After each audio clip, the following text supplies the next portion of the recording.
Tomlinson, Tom Antonucci, Lily Garcia, and Dale Flam for help with the details.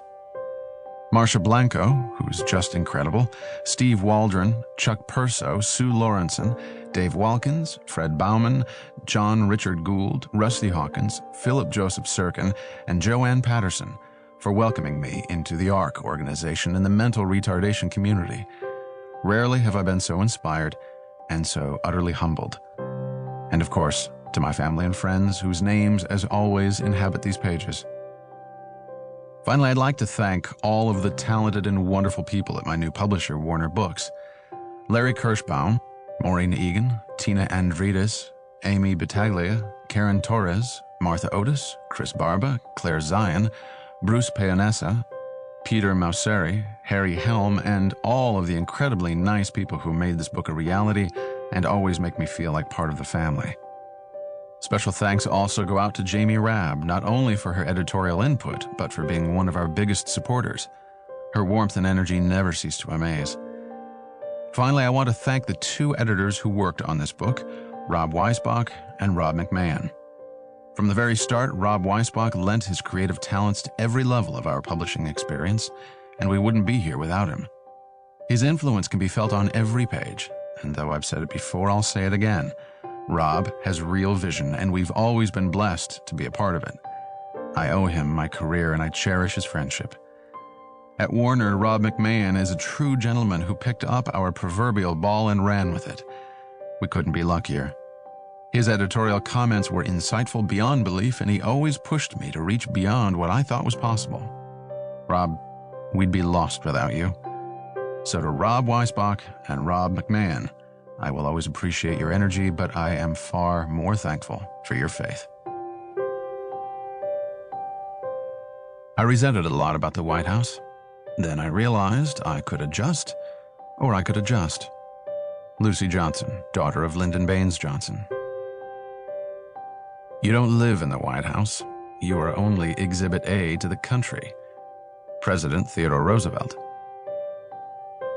I remember miserable nights of nightmares. Susan Ford, daughter of Gerald Ford, on her time as first daughter. Chapter 1.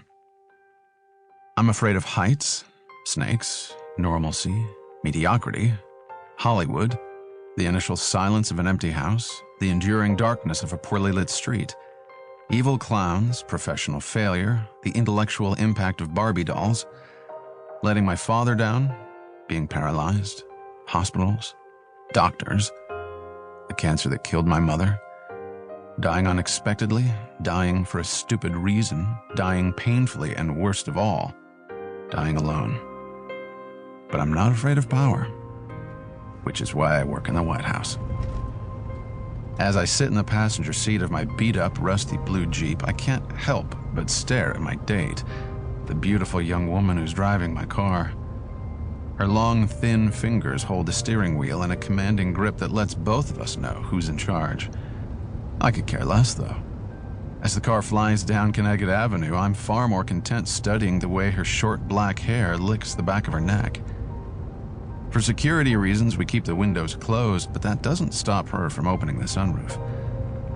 As the warm early September air sweeps through her hair, she leans back and enjoys the freedom. She then adds her final personal touch to the car. She turns on the radio, flips through my preset stations, and shakes her head. "This is what you like?" Nora asks. "Talk radio?" "It's for work." Pointing to the dashboard and hoping to be cool, I add, "The last one as music." She calls my bluff and hits the last button. More talk radio. "You always this predictable?" she asks. Only when Before I can finish, the shriek of an electric guitar pierces my eardrum. She's found her station. Tapping her thumbs against the steering wheel and bobbing her head to the beat, Nora looks completely alive. "This is what you like?" I shout back over the noise. "Thrash radio?" "Only way to stay young," she says with a grin. She's kicking my shins and she loves it. At 22 years of age, Nora Harston is smart and way too confident. She knows I'm self-conscious about the difference in our ages. She knew at the first moment I told her I was